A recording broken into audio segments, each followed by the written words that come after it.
I'm sure he'll see it on his phone. I left him my number and everything so he can give me a call. No, you sound just like you normally do. You're right on. Oh, okay, yeah, roger that. Well, I know this galaxy with the temperatures and stuff is drifts just a little bit, but I'll tell you what, this radio is dead on, man. It really is. It doesn't drift hardly at all for a galaxy. It's really spot on. So every once in a while I have to tweak it, but for the most part, it's dead on. Well, this is says 385 and then the zeros flicker. All right, there you go. That's the Mckinley in finished mode. Now, there's a heck of a lot. I don't even know where to begin. I should have taken some notes first, I suppose. Alright, let's start with the board. I don't know if I'm going to post images I have taken of the board before I started. There was a resistor right in here that was tacked in there to kind of thwart the ability of the AGC to even take action on a strong signal. And that in competition too with the fact that they had the value of a cap that they had tacked to the back of the board. I'll show a picture of that too that I'll post, that was overdriving the audio. And so the AGC not stopping strong signals, which, you know, only in the 789 S unit range were causing that the sound distorted on receive. So once I cleared those two messages up, I was then able to go ahead and align the receiver properly. But it was some things that were probably done, I don't know. Maybe they found the information on the internet. I didn't look to see if it's out there anywhere. But those had to be done over. There was a jumper back here. I still don't understand what they'd done, that they thought they had to put a jumper from here to here. But when they did it, they took the lead, the bass lead from the driver, and they folded it back and underneath the board. Now, I still haven't figured out there was any reason for that, but they did it. There was a lot of damage done to the board at different places, which I cleaned up.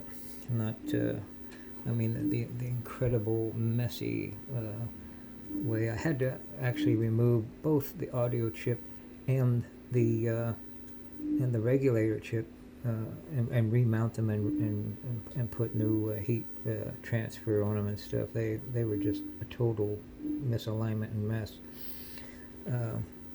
I realize it's an older radio. I get it, but those things simply had. Also, there was a lot of wiring here in the PLL section that I redone because it was just terrible.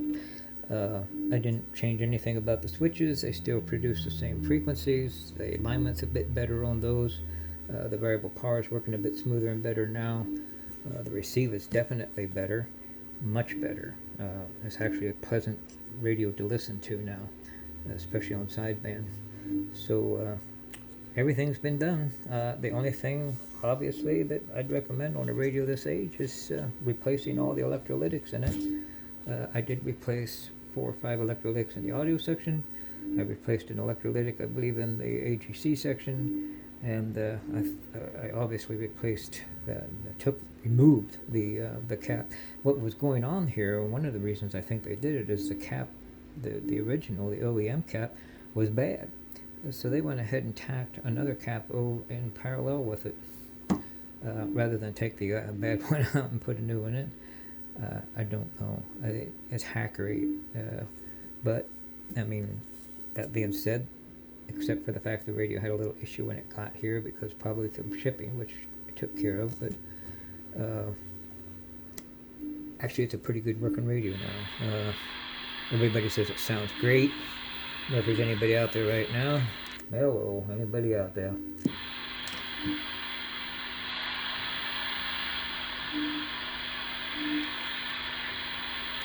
Six 2-7, you're on.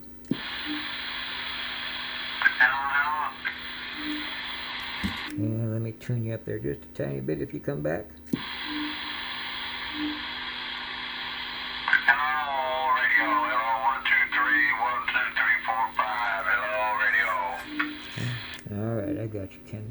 Alright, I was just checking out this this Mckinley one more time before I put it in the box and label it. Is it sounding alright over there? Yeah, sounds good. Alrighty, it's just got a stock coffin mic on it.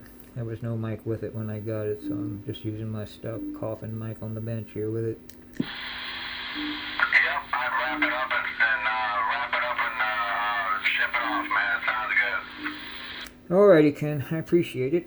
Glad you were in there so we could get a little check. We're going to get out of here and get with the program. We'll catch you later. Okay, buddy, we'll talk to you later. 627 on the side. Alrighty, well, I don't think there's much more there. I do have a lot of extra photographs and some videos I might put on there when I was actually working on it. I have to look at them and see if I didn't mess them up too bad. You know, mispronounced words or whatever. Anyway, this is it, and we'll post this video and get this thing packed up and ready to go.